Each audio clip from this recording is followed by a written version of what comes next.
এই বাঁশিটার কথা কার কার মনে আছে? ছোট্ট এই বাঁশিটার সাথে জড়িয়ে থাকা স্মৃতিগুলো।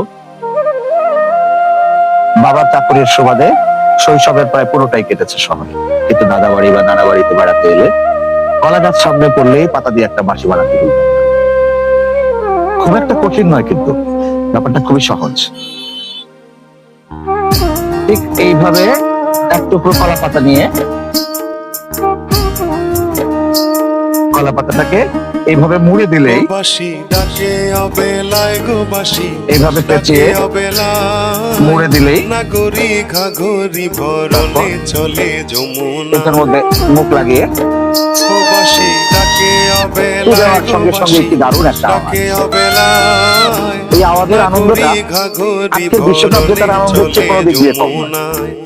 ছোটবেলায় এই সামান্য আনন্দের এই অনুভবটা আজও দাপিয়ে বেড়ায় স্মৃতির আঙিনায়।